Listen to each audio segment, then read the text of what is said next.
Thank you for coming together today.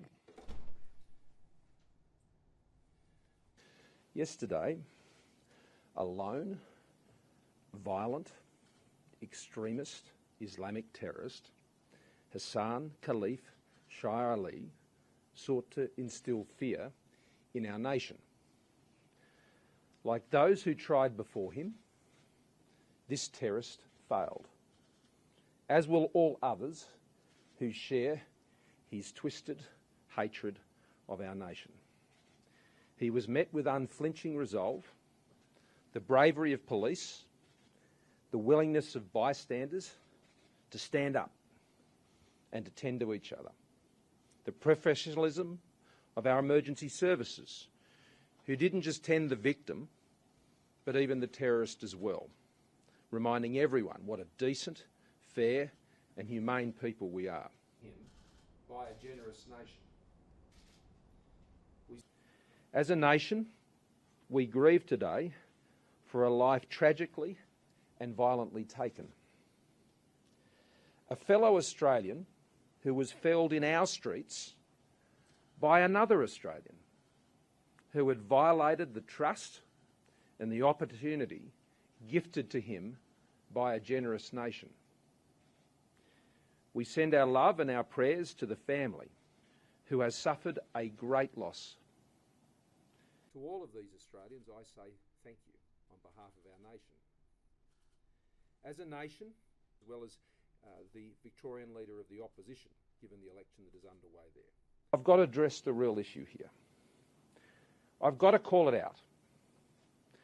Radical, violent, extremist Islam that opposes our very way of life.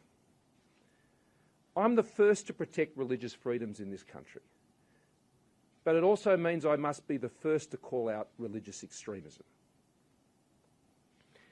Religious extremism takes many forms around the world, and no religion is immune from it. That is the lesson of history, and sadly modern history as well.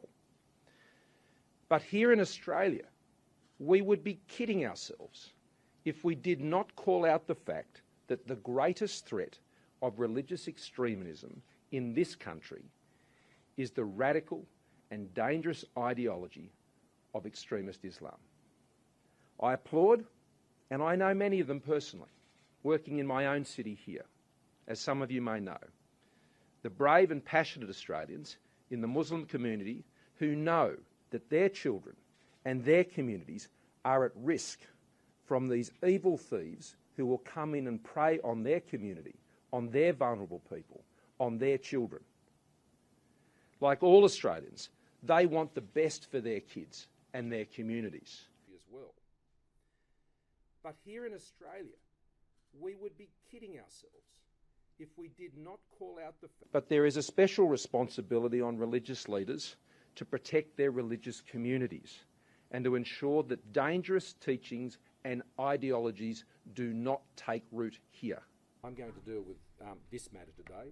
I think this is the matter that I'm focusing on today, and I don't intend to raise any other issues. Get about your lives. Be Australians.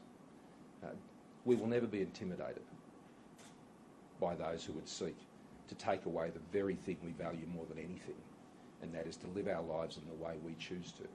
That's what they're attacking. That's what they've fallen victim to.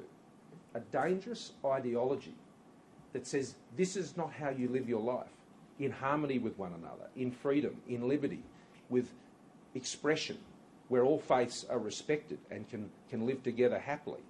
A prosperous, optimistic community that has always looked out to the rest of the world and embraced it.